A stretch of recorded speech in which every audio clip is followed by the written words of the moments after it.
Bonjour et bienvenue dans l'atelier Kiddy Joy, c'est Aurélie et aujourd'hui je vais vous montrer la mini Easy Press que j'appelle aussi petite Easy Press. En fait c'est la toute petite, celle qui ressemble à un fer à repasser. Voilà, j'ai mis du temps à me la procurer, je savais pas trop et puis je me suis dit ça peut être sympa de montrer la mini Easy Press donc de Cricut aux filles. Donc du coup voilà. Je me la suis procurée et finalement, figurez-vous que... Non, je vais vous donner mon avis à la fin de la vidéo. Alors, pour cela, j'aurai donc besoin de la Mini Easy Press. J'ai pris du flex argenté, ma gamme de textiles que je dois marquer à l'intérieur avec ma marque. J'ai préparé à l'avance mon design sur le Design Space, qui est tout simplement le nom de ma marque, que je dois déposer donc à l'intérieur de mes textiles. Je vais utiliser mon tapis bleu. Alors mon tapis, il a un an, mais plus d'un an et demi maintenant, presque 2 ans. Donc il n'est pas tout jeune, mais il colle encore assez bien. Pour vraiment faire adhérer mon flex, moi j'aime bien utiliser, surtout sur ce tapis-là, mon rouleau. Voilà, pour bien écraser mon flex sur mon tapis. Je rappelle, le flex, ça se pose donc l'effet brillant collé au tapis et ça se découpe toujours avec l'option miroir. Allez, un petit accéléré sur la découpe. Voilà, une découpe, c'est une découpe et moi j'utilise toujours ma Super Maker 2 pour mes découpes.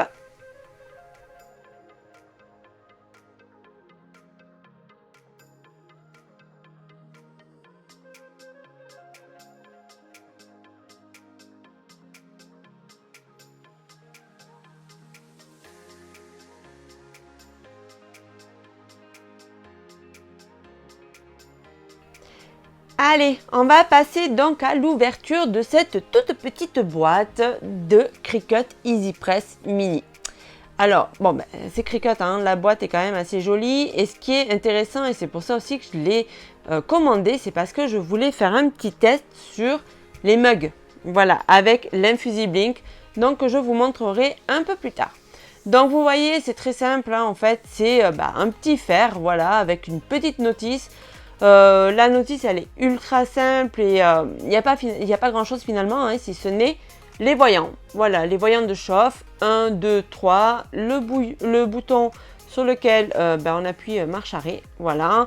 Et puis du coup la notice qui est en plusieurs langues. Voilà, donc il n'y a rien de plus, rien de moins. C'est ultra basique, voilà, comme appareil finalement. Donc, vous voyez, vous avez donc la presse, vous avez le support, donc qui est ultra pratique en fait, hein, puisqu'on va déposer la mini presse. Donc, une fois qu'elle est chaude, on va venir la déposer sur ce support tout de suite après. Du coup, ça va permettre de isoler la température.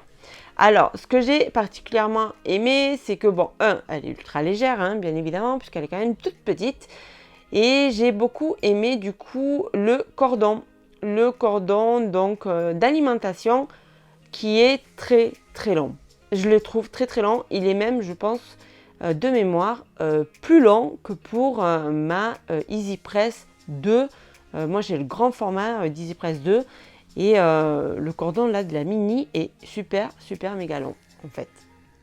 Donc elle est très simple, hein, finalement. Voilà, c'est une petite surface donc chauffante, un bouton marche arrêt et puis du coup des petits voyants qui vont s'allumer quand on mettra justement quand on va l'allumer tout simplement. Voilà. Allez, je vais passer donc à l'allumer tout simplement. Alors là, je voulais faire ça bien, vous voyez, je voulais délicatement ouvrir le plastique et puis il est quand même assez bien collé. Voilà, merci Cricut. Donc du coup, il n'y a rien de plus simple que de prendre un ciseau. Voilà, on prend le ciseau, on coupe et tout est parfait. Ça va bien plus vite. De toute façon, c'est pas un plastique qu'on va se resservir dans le temps. Voilà. Donc comme je vous disais, le câble est méga long. Allez, le petit bouton marche arrêt, voilà, donc il y a plusieurs positions, 1, 2, 3, la couleur est orange, donc je suppose que comme la Easy Press numéro 2, quand la presse est chaude, en fait, elle va passer au vert. Alors moi je me suis posé la question à combien elle chauffe, parce que c'est bien beau d'avoir des niveaux 1, 2, 3, mais moi le 1, 2, 3 ne me dit pas en fait à combien ça chauffe, et du coup ben, moi j'ai besoin de savoir les températures correspondantes au niveau pour pouvoir presser correctement les flex. Donc le premier niveau, voilà c'est vert, le premier niveau comptez à peu près 120 degrés. Voilà, sachez que le premier niveau de l'Easy Press, de la toute petite, c'est 120 degrés. On passe au deuxième niveau. Le deuxième niveau, vous comptez à peu près 140, 150 degrés. Voilà, 143. Alors, il faut savoir que la température est différente, que ce soit à la pointe de la presse, au milieu et derrière. Voilà. Et donc, pour le troisième niveau, comptez à peu près 170 degrés. Voilà, vous voyez, je vous montre, j'ai pas trop bien cadré, mais sur la pointe, on est plutôt à 160. Au milieu, on est plutôt à 170, 175. Donc, voilà quoi. En tout cas, ça donne une idée. Le flex que je vais presser là, c'est du flex couleur disponible dans la boutique L'Atelier Kidijoy. Et ce flex-là se pose en fait à 150 degrés pendant 8 secondes environ. Donc du coup, je vais utiliser le niveau numéro 2 de la Mini Easy Press. Allez, je passe maintenant, donc je vous montre vraiment la totalité de ma pose. Donc là, on va passer à l'échenillage du flex couleur argentée. Donc c'est un flex qui s'échenille très facilement. Sur cette partie-là du flex, j'ai énormément de découpes avec beaucoup en fait finalement de petits détails. Et vous allez voir en fait que l'échenillage se fait très facilement. Voilà, c'est un flex de très haute qualité et du coup le travail est grandement facilité finalement.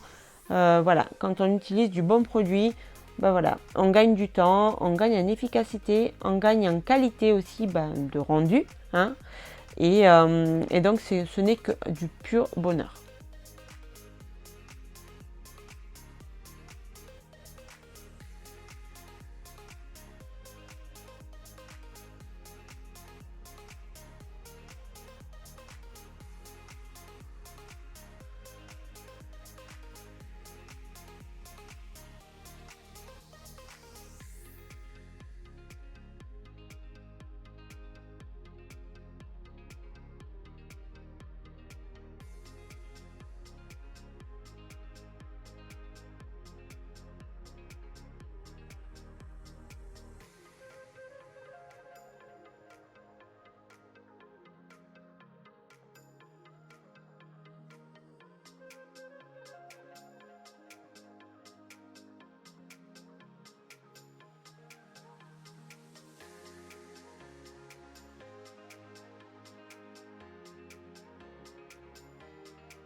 Donc vous voyez, j'avais beaucoup en fait de petits logos Kidijoy, Kidisol à écheniller et ça s'est fait très bien. Maintenant, il me reste plus qu'à enlever les petits flex qui restent à l'intérieur des découpes, par exemple pour le A, le O, etc. Donc ça, c'est les tout petits détails en fait à faire quand on a du flex.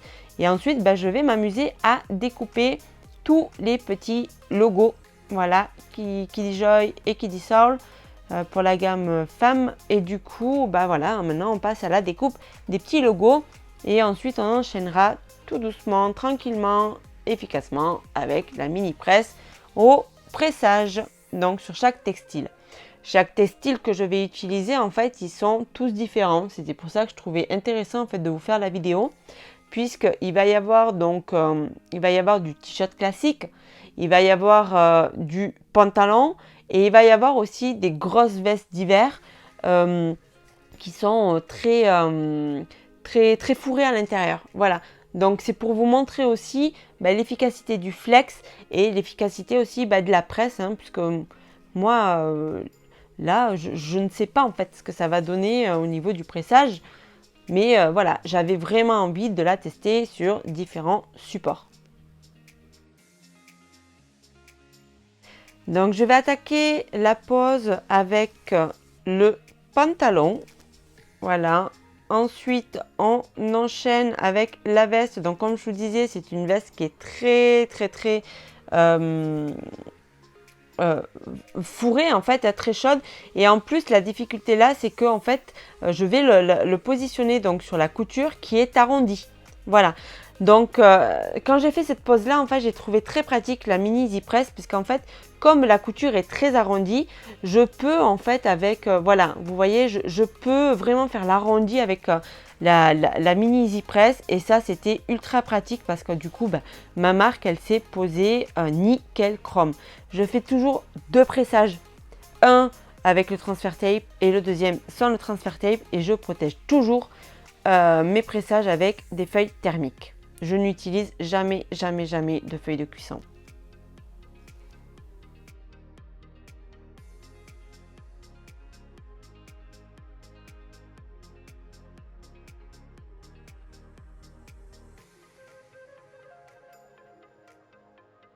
Donc là, je viens d'enchaîner 2 pantalons, un t-shirt. Maintenant, j'enchaîne 3 vestes avec cette mini Easy Press. Derrière, il va y avoir donc le bonnet, encore un sweat. Et franchement, je suis ravie de l'utilisation de cette mini Easy Press que j'hésitais vraiment à acheter, vraiment en toute honnêteté. J'ai commencé par travailler avec une Secabo professionnelle, puis l'Easy Press de Cricut. Et maintenant, donc, la petite Easy Press, et je me servirai tout le temps de cette petite Easy Press. Elle est facile à manier, elle est légère, elle est rapide. Le seul bémol, c'était les températures niveau 1, niveau 2, niveau 3 qu'on ne connaissait pas. Et grâce à cette vidéo, maintenant, vous savez que le niveau 1, c'est 120 degrés, le niveau 2, c'est 140 environ, et le niveau 3, à peu près 170 degrés. Je finis donc mon pressage avec mes marques. Vous voyez qu'en extérieur, on ne voit strictement rien au niveau du flex. Donc voilà, je suis vraiment ravie et je vous conseille vraiment cette petite Easy Press pour les tout petits projets ou pour le marquage d'habits à l'intérieur. Donc c'est vraiment très pratique et je ne regrette absolument pas de l'avoir. Je vous remercie d'avoir suivi cette vidéo. Je vous invite à vous abonner, à me laisser un like parce que j'adore ça, et un commentaire aussi pour me dire ce que tu penses de la vidéo et pour communiquer avec moi. On se dit à très bientôt.